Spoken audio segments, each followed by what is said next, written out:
बीड लोकसभा मतदारसंघाच्या 4 तारखेला निकाल लागला आणि निकाल लागल्यानंतरच आपल्याला माहिती आहे की बीड जिल्हा लोकसभा मतदारसंघात ज्या पद्धतीने निवडणूक झाली, मी 1995 पासून लोकसभा निवडणुकीच्या आणि समाजकारणात राजकारणामध्ये अशी निवडणूक कधीच झाली नव्हती, ती झाली.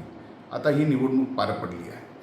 जनतेचा कौल उमेदवारांनी सुद्धा आणि आम्ही सुद्धा सर्वांनी या ठिकाणी मान्य केलेला आहे आणि जनतेचा कौल हा शेवटी लोकशाहीमध्ये मान्य करावाच लागतो.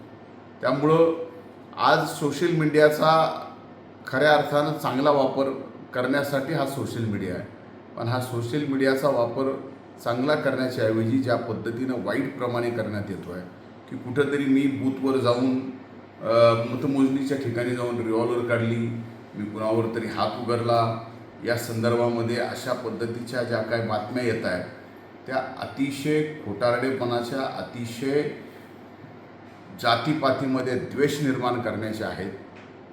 पालकमंत्री म्हणून मला मतमोजणीच्या परिसरामध्ये फिरतासुद्धा येत नाही. हे इलेक्शन कमिशनच्या ऑर्डर असताना मी तिथे जाऊन कुणाला रिव्हॉल्वर कशी दाखवू शकतो? आणि तिथं जर कुणाला मतमोजणीच्या ठिकाणी मारहाण झाली असेल तर कुठल्या तरी CCTV फुटेजमध्ये किंवा कुठंतरी पोलीस स्टेशनला त्याची तक्रार यायला पाहिजे होती, पण तसं काही झालं नाही. मतमोजणीच्या वेळेला दोन्हीही पक्षाचे, महायुतीचे आणि महाविकास आघाडीचे दोन्ही पक्षाचे कार्यकर्ते मतमोजणीला तिथं असताना अशा पद्धतीचा प्रकार कुठं घडू शकतो आणि घडला तर ते लपवू शकतो असं मला बिलकुल वाटत नाही. त्यामुळे माझी हात जोडून विनंती आहे की अशा प्रकारे खोटे अपप्रचार बंद करा. आणि एवढंच नाही तर माझी दोन्ही महायुती आणि महाविकास आघाडीच्या सर्व सामान्यातल्या सामान्य गाव पातळीवरच्या कार्यकर्त्याला विनंती आहे, हात जोडून या जिल्ह्याचा पालकमंत्री म्हणून, की सामाजिक सलोखा आपल्यालाच या ठिकाणी कायम ठेवावा लागणार आहे.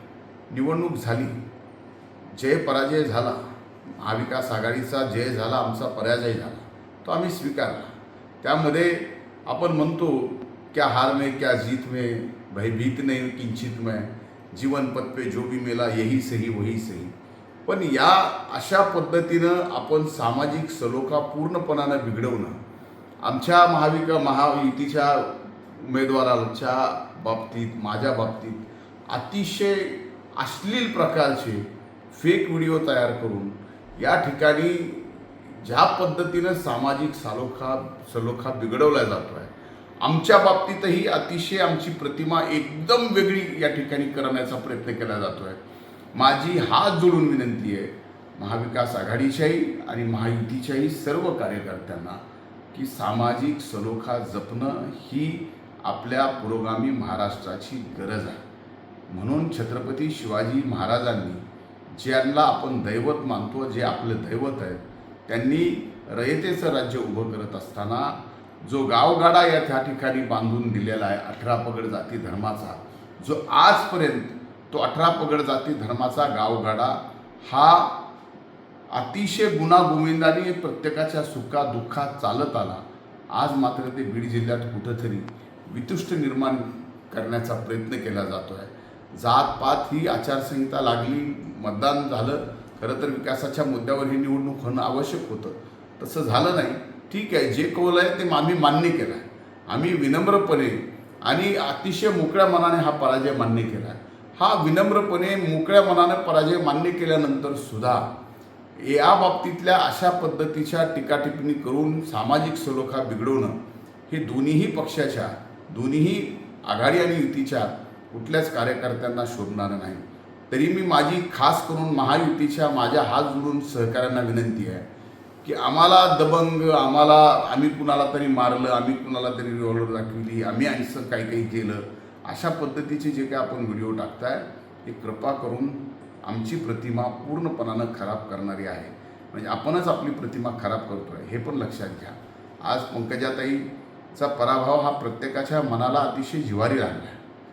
आपल्या जेवढा लागला आहे त्याच्यापेक्षा कदाचित काकणभर आगाव मलासुद्धा या ठिकाणी जिव्हारी तो लागलेला आहे. पण शेवटी लोकशाहीमध्ये लोकांचा जो काही मानस आहे तो आपण मान्य करायला पाहिजे. तो आपण मान्य केलेला आहे. आपला पराभव झाला, आपण मोठ्या मनानं मान्य केला आहे. ज्यांचा विजय झाला आहे त्यांचंसुद्धा आपण या ठिकाणी अभिनंदन केलं आणि अभिनंदन केल्यानंतर आता बीड जिल्ह्याच्या विकासाची जबाबदारीसुद्धा त्यांच्यावर आहे.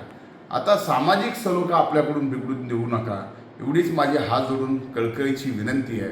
शेवटी आपण सर्वजण आपलं दैवत छत्रपती शिवाजी महाराजांचे आपण सर्वजण अनुयायी आहोत.